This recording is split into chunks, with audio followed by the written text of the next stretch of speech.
हर हर महादेव दोस्तों, मैं राधा राजभर अपने यूट्यूब चैनल पर आप सभी दर्शकों का स्वागत करती हूं। आज मैं एक बहुत ही सुंदर होली गीत लेकर आई हूं। शिव जी का होली गीत है, शिव चर्चा भजन है। सुना रही मैं। फागुन में भोले जी रंगा जाते हैं, तो आप लोग गीत के माध्यम से सुनिए और फुल वॉच करके देखिए गीत को।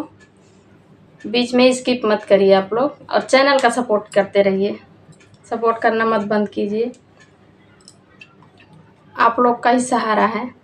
आप लोग सहारा देंगे तो हम लोग आगे बढ़ेंगे, नहीं तो हम लोग का काम खाली वीडियो बनाने का है, बाकी सब आप लोग करने वाले हैं। सुना रही मैं होली गीत। फागुन में भोला रंगा गईला, फागुन में भोला रंगा गईला, फागुन में भोला रंगा गईला, फागुन में भोला रंगा गईला।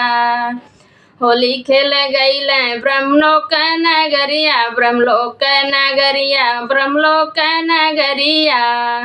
ब्रह्मा के संगवा रंगा गईला, अरे ब्रह्मा के संगवा रंगा गईला, फागुन में भोला रमा गईला, फागुन में भोला रंगा गईला, फागुन में भोला रंगा गईला, फागुन में भोला रंगा गईला, फागुन में भोला रंगा गईला। होली खेल गईला बैकुंठ नगरिया, होली खेल गईला बैकुंठ नगरिया, बैकुंठ नगरिया, बैकुंठ नगरिया। विष्णु के संगवा रंगा गईला, अरे विष्णु के संगवा रंगा गईला, फागुन में भोला रंगा गईला, फागुन में भोला रंगा गईला, फागुन में भोला रंगा गईला, फागुन में भोला रंगा गईला, फागुन में भोला रंगा गईला। होली खेल गईला अवध नगरिया, होली खेल गईला अवध नगरिया। राम जी के संगवा रंगा गईला, अरे राम जी के संगवा रंगा गईला, फागुन में भोला रंगा गईला, फागुन में भोला रंगा गईला, फागुन में भोला रंगा गईला, फागुन में भोला रंगा गईला, फागुन में भोला रंगा गईला। होली खेल गईला गोकुल नगरिया, गोकुल नगरिया हो गोकुल नगरिया।